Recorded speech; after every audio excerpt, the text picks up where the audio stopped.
कांग्रेस ने एक बार दिखा दिया है कि स्वतंत्र भारत में अब फिर से एक नया दौर आ चुका है पार्टीशन का। और उन्होंने इसकी शुरुआत की है पंजाब के मलेरकोटला में 23वां डिस्ट्रिक्ट बनाकर, जहां पर मुसलमानों की आबादी सबसे ज़्यादा होने की वजह से उन्हें कल ईद के मौके पर ईदी के रूप में वहां के मुसलमानों को एक नया डिस्ट्रिक्ट बनाएगा। तो कांग्रेस ने जता दिया है कि उनकी जो सोच है विभाजनकारी की, जो पहले से चली आ रही है, 1976 में अफगानिस्तान का अलग होना और उसके बाद भूटान का 1906 में अलग होना और उसके बाद श्रीलंका का 1935 और उसके बाद म्यांमार का 1937 में अलग होना, 1947 में पाकिस्तान, 1971 में बांग्लादेश का बनना। ये सब बंटवारा जिस आधार पे हुआ, आज वही आधार फिर से अपनाया जा रहा है और स्वतंत्र भारत के अंदर ही अब एक नए रूप से गजबाए हिंद को फैलाया जा रहा है। और जिस तरीके से भारत के राज्यों के अंदर ही एक अलग रूप से बंटवारा किया जा रहा है, जब हमारा संविधान एक चुने हुए मुख्यमंत्री को, जिसने स्वतंत्र भारत के संविधान की कसम खाई है और उस कसम में ये बात होती है वो किसी प्रकार से धर्म और जाति के आधार पर कोई भी ऐसा फैसला नहीं लेंगे जो संविधान की मूलभूत भावना के विपरीत हो। जो संविधान की मूलभूत अवधारणा है, इसी को आज मुख्यमंत्री योगी आदित्यनाथ ने इसी का जिक्र करते हुए अभी अभी एक ट्वीट किया है। उसी ट्वीट में इसी चीज का जिक्र है कि हमारा संविधान किसी प्रकार के ऐसे कार्यों को अनुमति नहीं देता है जो मत और मजहब के आधार पर होता है। तो जो वहां के मुख्यमंत्री कैप्टन अमरिंदर सिंह ने 23वां डिस्ट्रिक्ट बनाया है मलेरकोटला को, जो वहां की मुस्लिम आबादी ज्यादा होने की वजह से उन्होंने ये फैसला लिया है। और कल ईद उल फितर के मौके पर उन्होंने ईदी के रूप में वहां के मुसलमानों को ये अनाउंस किया कि मैं आपको 23वां डिस्ट्रिक्ट मलेरकोटला दे रहा हूं और इसमें लगभग अन्य जो डिस्ट्रिक्ट अभी वर्तमान में थे उनके कुछ कुछ हिस्सों को इसमें मिलाकर उनको नया डिस्ट्रिक्ट बनाया गया है। और इस दौरान उन्होंने जो 500 करोड़ की एक योजना बताई है वहाँ के मेडिकल के छात्रों के लिए, और अलग अलग रूप से वहाँ पर लगभग 1000 करोड़ से ज़्यादा की धनराशि का जो उन्होंने योजना का जिक्र किया है। इसमें भारत का जिस आधार पर अब तक बंटवारा होते जा रहा है, अब वही बंटवारे का वही पैमाना अब भारत के स्वतंत्र भारत में अपनाया जा रहा है। जिस तरीके से एक राज्य के अंदर ही धर्म के आधार पर एक नया डिस्ट्रिक्ट बना दिया जाता है और भारत के संविधान के जितने भी नवनिर्माता हैं, जितने भी इसके रक्षक हैं, क्या उनको ये नहीं दिखाई देता है कि किस प्रकार से एक मुख्यमंत्री जिसने संविधान की मूलभूत भावनाओं के आधार पर ही एक शपथ ली है और वही अब एक भेदभाव के रूप में वहां के मुस्लिम आबादी की ज्यादा होने की वजह से उनको एक नया डिस्ट्रिक्ट दे रहा है? क्या यही पैमाना कांग्रेस का विभाजनकारी नीति के जो अब तक भारत का बंटवारा हो, क्या यही नहीं थी वो वजह? क्या यही वजह नहीं थी जिससे भारत का बंटवारा हुआ?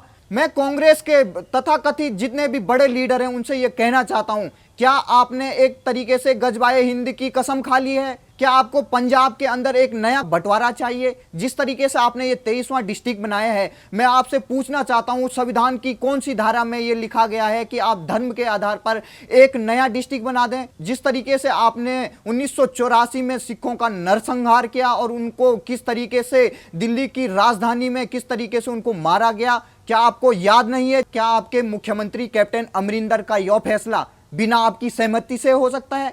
क्या ये सोनिया माता की बिना सहमति से हो सकता है? नहीं, ये सोनिया माता और राहुल गांधी के फैसलों के बाद ही ये कैप्टन अमरिंदर ने अनाउंस किया। और इसकी डेट देखिए कब ये फैसला जाहिर किया जाता है। अगर आपको एक नया डिस्ट्रिक्ट बनाना ही था तो आप इसका अनाउंस कभी भी कर सकते थे, लेकिन आपने ईद का ही मौका क्यों चुना? क्योंकि आप ये जताना चाहते हैं कि वहां के जितने भी मुसलमान हैं हम आपके लिए अलग अलग डिस्ट्रिक्ट देंगे, आपके लिए एक अलग सा डिस्ट्रिक्ट बनेगा, आपके लिए अलग से डिप्टी कमिश्नर बनेंगे, आपके लिए अलग सा एक जिला बन जाएगा और कुछ टाइम बाद एक राज्य बन जाएगा। और राज्य ही नहीं, कुछ बाद गजबाए हिंद की पॉलिसी अपनाई जाएगी। जिस तरीके से भारत का अब तक बंटवारा होते जा रहा था, अब वही बंटवारा फिर से भारत के स्वतंत्र भारत में भी होगा। तो आपसे मैं ये कहना चाहता हूं, अगर आपको बंटवारा ही करना है तो खुलेआम कर दीजिए। ऐसे छोटे छोटे स्तर पर भारत के संविधान को किस तरीके से आप निचोड़ कर उसके अंदर से उसकी आत्मा को घटा रहे हैं, उसकी आत्मा को ध्वस्त कर रहे हैं और उसकी आत्मा को तिलांजलि दे रहे हैं। मैं आपसे कहना चाहता हूं, कांग्रेस से आपने सिखों का नरसंहार कर दिया और अब जिस तरीके से आप ये चाहते हैं कि यहां जो हिंदू बचे हैं अब उनके लिए भी दरवाजे बंद करना चाहते हैं कि उनका कोई देश ना हो। कोरोना काल में जब जनता अपनी जान पर खेल रही है और उस दौरान आपको नया डिस्ट्रिक्ट बनाना है, यह है आपका लोगों के प्रति संवेदनशीलता। अगर आपकी संवेदनशीलता इतनी मर चुकी है और आपको इस समय में एक नया डिस्ट्रिक्ट बनाने का सूझ रहा है, तो मैं कैप्टन अमरिंदर से कहता हूं कि जिस तरीके से इस कोरोना काल में आपने एक आंदोलन खड़ा किया था ना कुछ समय पहले किसान आंदोलन के रूप में, उसका हश्र देख लीजिए। किस तरीके से टिगरी बॉर्डर पर एक बंगाल की बेटी को किस तरीके से उसके साथ क्या व्यवहार किया गया, और टेंट के अंदर आपके ही लोगों ने, जो आम आदमी पार्टी के और कांग्रेस के से जुड़े हुए नेता हैं, उन्होंने किस तरीके से उस बेटी को मौत के घाट उतार दिया। तो आप लोगों को इस तरीके से संविधान की कसम खाकर इतने बड़े बड़े पोस्टों पर आकर और लगभग 60 साल से ज्यादा राज करने के बाद भी अगर आपके अंदर की खीज नहीं उतरी, हिंदुओं से इतना क्या बदला लेना है आपको कि जिस तरीके से आप एक अलग सा डिस्ट्रिक्ट उनके लिए दे रहे हैं। क्या आपने ऐसी जो परियोजनाएं जो अभी अनाउंस करने के बाद 23वां डिस्ट्रिक्ट जो अनाउंस किया उसके बाद आपने जो ये योजनाएं की हैं, क्या ये पहले नहीं हो सकती थी? क्या आपको तभी योजनाएं देनी है जब आप एक ऐसा डिस्ट्रिक्ट बना देंगे कि जो वहां के कट्टरपंथियों को ये तब से आवेदन कर रहे थे कि हमारे लिए एक अलग सा डिस्ट्रिक्ट दो? तो मैं कहना चाहता हूं, अगर आपका ये विभाजन नीति बंद नहीं होगी तो जेल में ठूसने को आपको टाइम नहीं लगेगा। भारत की संविधान को, भारत के संविधान को चुनौती मत दीजिए कांग्रेस के शीर्ष अधिकारियों। अगर भारत के संविधान ने आपको 60 साल तक राज करने का आपको मौका दिया तो आपको कुछ सालों में उखाड़कर उस जेल के अंदर भी ठूस सकते हैं अगर ऐसे फैसले लोगे। तो कैप्टन अमरिंदर सिंह ध्यान से सुन लीजिए, अगर वहां के हिंदुओं को अगर आप अच्छी योजना नहीं दे सकते हैं और अगर इस प्रकार के फैसले इस कोरोना टाइम में दोगे तो जनता को सड़क पर उतरना मजबूर हो जाएगा। वहां की जो जनता है, वहां की जो आबादी है, उसको सड़क पर उतरने पर मजबूर मत करिए। लोग इस समय अपनी जान से खेल रहे हैं और जान से खेलने पर वो ये नहीं भूलेंगे कि आपने किस तरीके से फैसले इस कोरोना काल में लिए। जैसे ही अगर कोरोना काल का ये लॉकडाउन हटता है ना, इस लॉकडाउन के अंतर्गत आपने जो ये फैसला लिया है कि लोग कुछ नहीं बोलेंगे, लोगों को कुछ पता नहीं होगा, लेकिन आज जो उत्तर प्रदेश के मुख्यमंत्री हैं उन्होंने जो ये फैसला लिया है, जो ये कहा है, जिस पर अब लोगों को ये बात पता चल चुकी है। आपने जिस तरीके से ये गुपचुप तरीके से एक डिस्ट्रिक्ट का अनाउंस कर दिया, उसके बाद अब हिंदुओं में काफी रोष है। अब देखिए जिस तरीके से सोशल मीडिया पर पंजाब के मुख्यमंत्री के खिलाफ और कांग्रेस की इस विभाजनकारी नीति के खिलाफ पूरे सोशल मीडिया पर एक खबर फैल चुकी है कि किस तरीके से वहां के मुख्यमंत्री नया डिस्ट्रिक्ट बना रहे हैं। तो मैं मुख्यमंत्री अमरिंदर सिंह से कहना चाहता हूं, जल्द से जल्द अपना ये विभाजनकारी चेहरा और नकाब उतार दो। आपको अगर भारत की जनता ने, पंजाब की जनता ने अगर आपको चीफ मिनिस्टर बनाया है तो उसी तरीके से वहां की जनता आपको नीचे उतार भी सकती है। अगले चुनाव में मुंह दिखाने लायक नहीं रह जाओगे। तो आपसे मैं कहना चाहता हूं, जल्दी से जल्दी और फैसला बदलो।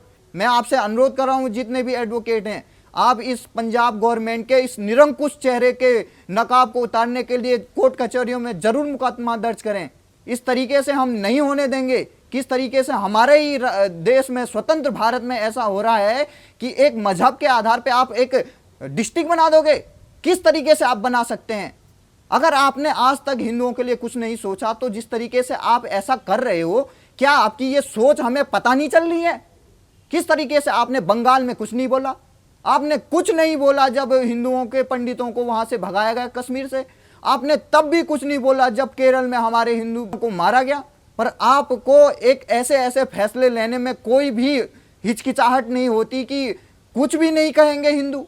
पर लेकिन अब इस तरीके से, जिस तरीके से फैसले ले रहे हैं वहाँ के कैप्टन अमरिंदर सिंह, मैं आपको बता दूं, आपका जो ये षड्यंत्र था, जो खालिस्तानियों को उकसाकर ये बॉर्डर पे खड़ा करके जिस तरीके से राकेश टिकैत, योगिंदर यादव और किस तरीके से वहाँ के सभी लोगों को उकसाकर आपने ये दिल्ली के बॉर्डर जाम कराए ना, उसके बाद अब आपकी ये जो चाल है 23वां डिस्ट्रिक्ट बनाना, ये सारे लोग समझ चुके हैं।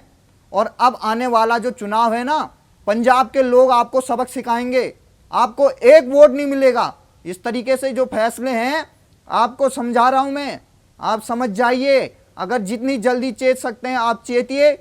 तो मैं इस वीडियो से भारत के प्रधानमंत्री से भी आवेदन करूंगा कि आपका एक चीफ मिनिस्टर आपके अंतर्गत आता है, संविधान की कसम खा के आया हुआ है, चुना हुआ है, आप उसको अगर रोकेंगे नहीं तो वो ऐसे ही फैसले लेते हुए वहां के पंजाब के राज्य को अलग सा बना देंगे। तो जितने भी लोग इस वीडियो को देख रहे हैं, आपसे आवेदन करूंगा कि प्रधानमंत्री से जरूर रिक्वेस्ट करें कि वो इसका संज्ञान लें और इस फैसले को जल्द से जल्द निरस्त कराएं, क्योंकि ये संविधान की हर मूलभूत अवधारणा के खिलाफ है। और जितने भी एडवोकेट साथी हमारे देख रहे हैं, अगर आपको लगता है कि मैं सही कह रहा हूं तो आप जरूर अपने जिले में जाएं, अपने डिस्ट्रिक्ट में जाएं, जहां भी पुलिस थाना है वहां एफआईआर दर्ज कराएं कैप्टन अमरिंदर के खिलाफ, क्योंकि ये पूरा मूलभूत अवधारणा के भारत के संविधान के खिलाफ है। और इस तरीके से अगर चलता रहा तो भारत को जल्द नए बंटवारे का सामना करना पड़ेगा। और जिस तरीके से 1947 में लाखों लोगों की नरसंहार हुआ, उस प्रकार से आने वाले फ्यूचर में नहीं देखना चाहते हो तो आपको जल्द से जल्द इस फैसले को निरस्त कराना होगा और ऐसे किसी मुख्यमंत्री की मनमानी को बंद करना होगा, क्योंकि ये कांग्रेस की लंबी चलती हुई साजिश है। किस तरीके से वो भारत की मूलभूत सांस्कृतिक धारणा को खोखला करते जा रहे हैं। तो अब मेरा आप लोगों से जरूर आवेदन है, इस वीडियो को ज़्यादा से ज़्यादा शेयर करें। और मुख्यमंत्री अमरिंदर सिंह को मैं फिर से बता दूं, आप संभल जाइए, ऐसे फैसलों से बचिए। अगर आप बचेंगे नहीं तो वहां के मुख्यमंत्री पद से आपको हटना लगभग तय है अगले राज्य के चुनाव में।